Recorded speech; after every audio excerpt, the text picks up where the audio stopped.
বিয়ের আসরে এবার গুন্ডাদের থেকে শুরু করে দেবলীনাকে অবধি সঙ্গে করে গ্রেফতার করে নিয়ে এসে এবার হাজির হলো পুলিশ। হ্যাঁ বন্ধুরা, ভিডিওটা লাইক দিয়ে দিতে থাকুন। যে মুহূর্তে কিনা বিয়ের আসরে এই হট্টগোল লেগে যায় এবং ইন্দ্রাণী গাঙ্গুলি যখন বলতে থাকে যে আয়ুষ অনেক হয়েছে, এবার সঞ্জয়কে ছেড়ে দাও, ও মরে যাবে।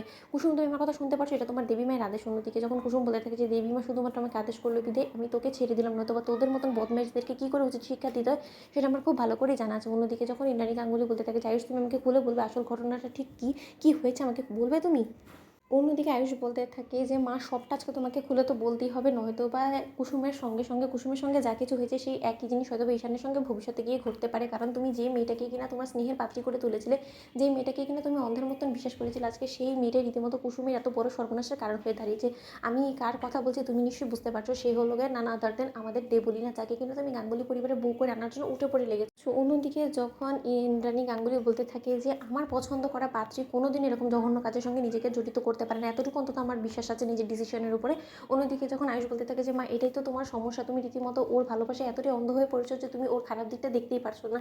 আজকে রীতিমতো কুসুমের খারাপ করতে গিয়ে ওর আসল মুখোশটা আমার সামনে খুলে এসেছে এবং আমিও বুঝতে পেরেছি যে কুসুম যা কিছু এতদিন ধরে আমাদেরকে বলে এসেছে ঈশানের হবু স্ত্রী সম্পর্কে সেই সকল কথা এবার অক্ষরে অক্ষরে মিলে গিয়েছে। মা, এই সঞ্জয় কোনোভাবে কুসুমের জীবনে আসতো না যদি না সঞ্জয়কে ভাড়া করে দেবলীনা কুসুমের জীবনে না আনার ব্যবস্থা করতো। এই সঞ্জয়ের সঙ্গে হাত মিলিয়ে দেবলীনা একটাই চুক্তি করেছে যে সঞ্জয় কুসুমকে বিয়ে করার প্রলোভন দেখাবে এবং তার পরবর্তীতে কোনো মতে কুসুমকে বিয়ে করবে না এবং রীতিমতো সঞ্জয় কুসুমকে বিয়ে করার নাম করে ওকে সেখান থেকে গুম করে ফেলার চেষ্টা করবে এবং কাকপক্ষিত যাতে কোনোভাবে টের না পায়। এবং অপর দিক থেকে বিয়ের আসরে ও বর সেজে এখানে এসে ও সকলের সামনে এটাই প্রস্তুত করার চেষ্টা করবে যে কুসুম দুশ্চরিত্র এবং কুসুমের আগে একটা প্রেমিক ছিল এবং সেই প্রেমিকের সঙ্গে ও হয়তোবা নিজে ভালোবাসা টানে পালিয়ে গিয়েছে এবং সেই সকল অপবাদ কুসুমের ঘাড়ে চাপিয়ে দিয়ে এই সঞ্জয় মনে করেছিল যে ও শাস্তির হাত থেকে বেঁচে যাবে এবং কেউ হয়তোবা টেরও পাবে না যে ও কতটা বদমাইশ।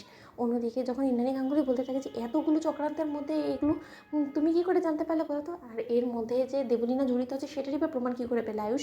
অন্যদিকে যখন আয়ুষ বলতে থাকে যে মা, এই দেবলীনা হলো গিয়ে ছিল সেই ব্যক্তি যে কিনা গুন্ডা থেকে ভাড়া করে এনে আজকে রীতিমতো কুসুমকে এখান থেকে গায়েব করার চেষ্টা করেছে এবং গুন্ডাদেরকে টাকা দেওয়ার সকল ব্যবস্থা থেকে শুরু করে এই সঞ্জয়কে টাকা দিয়ে প্রলোভন দেখানো থেকে শুরু করে সব কিছুর মধ্যে দেবলীনাই ছিল মূলে এবং দেবলীনাকেই এর জন্য আজকে আমরা কুসুমের জায়গায় বস্তায় ভরে ওখানে পার্সেল করে দিয়েছি, যাতে করে কিনা দেবলীনা হারে হারে এই জিনিসটা বুঝতে পারে যে আজকে যে জঘন্য কাজটা কুসুমের সঙ্গে করতে চলেছিল সেই একই কাজটা যখন ওর সঙ্গে ঘটে তখন ওর ঠিক কীরকম লাগে, ও অন্তত সেই ব্যথা যন্ত্রণাটাটুকু উপভোগ করুক। মা, সেটাই আমরা চাই। এবং তুমি ঘাবড়েও না মা, খুব শীঘ্রই দেখবে দেবলীনা তোমার সামনে এসে হাজির হবে এবং তার পরবর্তীতে ও আবার নতুন করে একটা নাটক করা শুরু করে দেবে, কিন্তু আজকে কোনো মতেও পার পাবে না।